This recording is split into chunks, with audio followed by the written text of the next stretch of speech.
In order to actually hit a target, we need to know what we're aiming for. So a great way to make sure that we are accomplishing what we want to accomplish and that our song sections are good are to have goals for them. So in this video, we're going to talk about 3 goals for our choruses. The first goal of our chorus is to eloquently deliver the main idea of our song.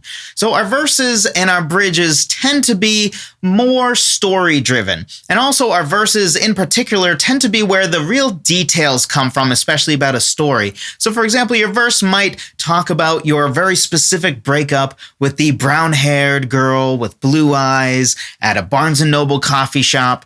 But the chorus is usually where we get into more generalities and we talk about things that are more relatable to everyone, because that specific story about a breakup at Barnes & Noble and about all this other stuff is getting so specific that most people can't relate to that very specific scenario. But the chorus is really meant to be where everybody comes together and everybody really understands and feels this same central idea or emotion. So you might talk about the pain and the agony of realizing in real time that the person that you want to continue to choose every day no longer is willing to choose to love you every day. So it's important that our chorus delivers this more universal, more big idea. But also our choruses tend to not be very long, so we need to focus on really having some lyrical efficiency and precision. We want to make sure that every word is really packing as much of a punch as it possibly can, because there are really only so many words that we can fit into a chorus, and we don't really want our chorus to be overly wordy. So what do I mean when I say lyrical efficiency and lyrical precision? Well, there's sort of 2 sides of the same coin. They're a very similar idea, but when we're talking about efficiency, specifically what I'm talking about is per syllable, having words that really have deep, meaningful impact. So for example, something that is very low in efficiency would be a word like the. The adds basically nothing. It's a necessary word sometimes in the context of lyrics in order for our lyrics to actually be something that sounds like something that somebody would say or like how people speak, but it's not something that packs a punch, unlike something like the word agony, which in the course of 3 syllables is a very, very precise word. So let's talk about precision for a second. Precision is something like the word love versus adore.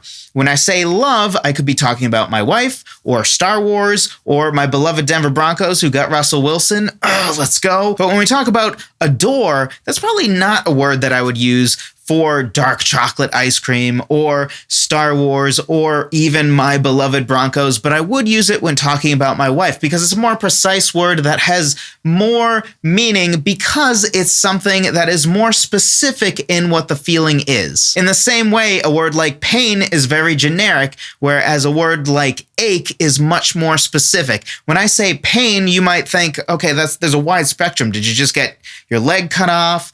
Or is it something where you just had like a mild pain in your right hip for 5 seconds? There's a wide gap in what we could be talking about. But if I say a word like agony or a word like ache, those are more precise. You know more what I'm talking about when I say those words. So that's what lyrical precision is. And I like to talk about tattoo lyrics, and the basic idea of a tattoo lyric is just a line or series of lines in our song that are so deep, meaningful, and important, and something that people would resonate with enough that they might want to tattoo it on their bodies. Whether you like tattoos or not is not really the point. The idea is this something that I could really see if I were a really popular artist, this being one of those lyrics that people come up to me and they say, hey, look, I have a tattoo of one of your lyrics. Would this lyric be one of the ones that would be worthy of somebody tattooing to their body? That is something we want to make sure we have at least one of those in our chorus. I personally really like tucking tattoo lyrics into unexpected places, like the end of certain verses, like especially a second verse, because nobody expects anything good from a second verse. But the one place we definitely need to make sure we're delivering at least one tattoo lyric, if not the whole chorus should be tattoo lyrics, is, well, I just said it, the chorus. The next goal for our chorus is to simply deliver the emotional high point of the song. song.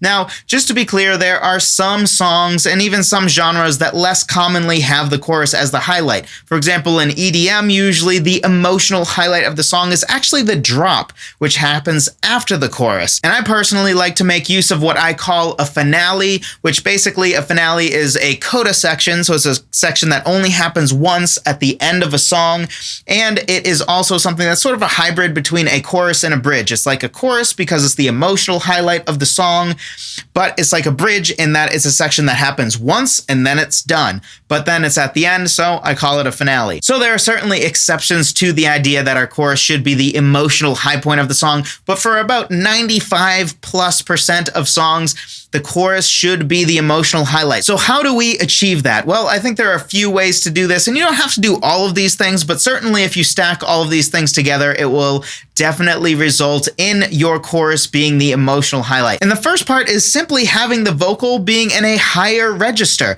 So if you just sing higher notes by nature have more excitement to them. So the tendency is going to be that there's going to be a higher perceived energy in your chorus if you're simply singing higher. Another way to add energy to the chorus is simply by having a thicker arrangement, a bigger sounding arrangement. And this can be easily done just by doing things like, for example, throwing in power chords on the guitar if you didn't have power chords earlier in the song. Layering in more guitars, more instruments can be a really easy way to get there. Now, it's not just that simple. There's more to it, and there's more to arranging than simply stacking instruments. There's certainly an art to arranging, but a great starting place is simply by making sure that you have more instruments and that what the instruments are doing is a more dense part. So just for example, if let's say your whole song has just 2 electric guitars in it, in the verses, maybe only 1 electric guitar is playing for the first half of the verse, and it's doing a very simple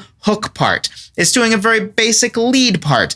And then in the second half of the verse, maybe the second guitar comes in, but it's also doing something very simple. Maybe it's doing some arpeggios that are sort of on the higher end. But then in the chorus, both of them do power chords. They're doing something that sounds very rich and sounds very big sounding. That's usually what we want out of our chorus. We want to make sure that is the emotional high point, and those are 2 easy ways to really ensure that your chorus is probably going to be the emotional highlight. And another goal for our chorus, perhaps maybe the most practical of all, is simply to write a section that people will want to hear again in another 30 to 40 seconds. Because the reality is that the chorus is almost definitely going to be the part of the song that comes around the most. It's probably going to play 3 to 5 times over the course of your song. It needs to be something that by the last time the chorus comes, people still are looking forward to hearing it.